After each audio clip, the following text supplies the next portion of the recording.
So your question to me was, should the agents know this? Now, I'm going to give you a little example of this. I went and bought a building. The building that we met at wasn't the building that was there when I originally bought it. It was a drug-infested hotel.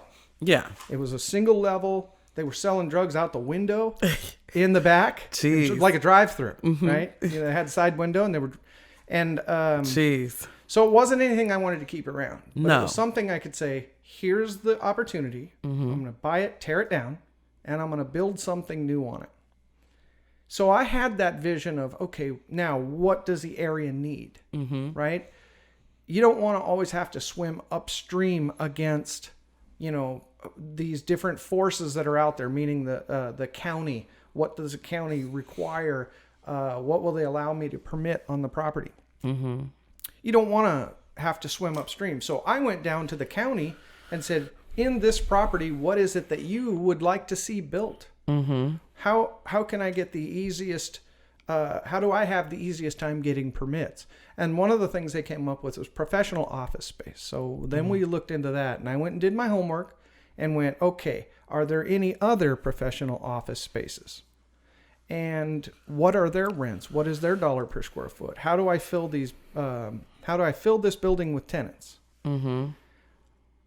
So while that was going on in my mind, the agent that I was using, a really great guy, and I should share a story with you about him in just a second. So remind me, the agent broker that I had for the building.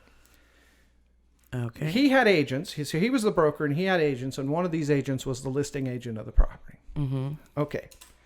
I made an offer to the seller, and the offer came back rejected. And they said, nope, they need all cash.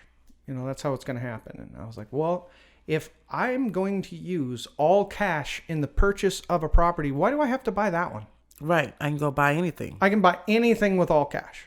So as the seller of a property, if they want their property to be more marketable, or if they have a problem, like we've just talked about on your deal, then if they're waiting for all cash, then they can wait for all cash. Good luck. Right. When I buy land from people, a good friend of mine said this once, and I always remembered it. So I'm buying raw land, and I want to build on that raw land. And the seller says, nope, these are the terms that I want. And I'll say, no, how long has this property been vacant? And they get a curious look on their face like, what do you mean? How long has it been vacant? It's vacant land. Okay. There's never been a house built on that since the crust of the earth cooled. Okay. All of that time in history, it was vacant until I came along wanting to build on it. So how long might they just wait and not build on this property if I go away? So we have to have this attitude that we're just going to walk away from this if it's not good for you. Yeah. Okay. And we want to be able to create a win-win transaction. So in my story, I'm sitting down with these agents, and I ask a question directly to the seller because I called for what I call a round table. I made an offer to the seller. They came back and rejected it. I revised my offer. They countered the offer. This went back and forth 5 or 6 times. Wow.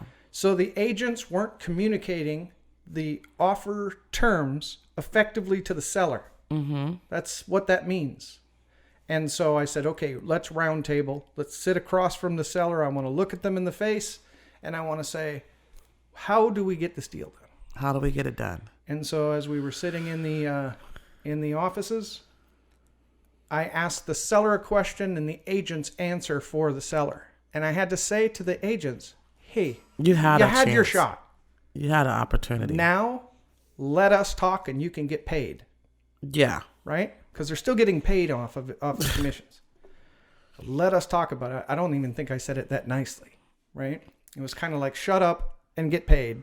But we're going to work this deal out now. And you worked out your own deal. I worked out almost what the first offer was that was presented.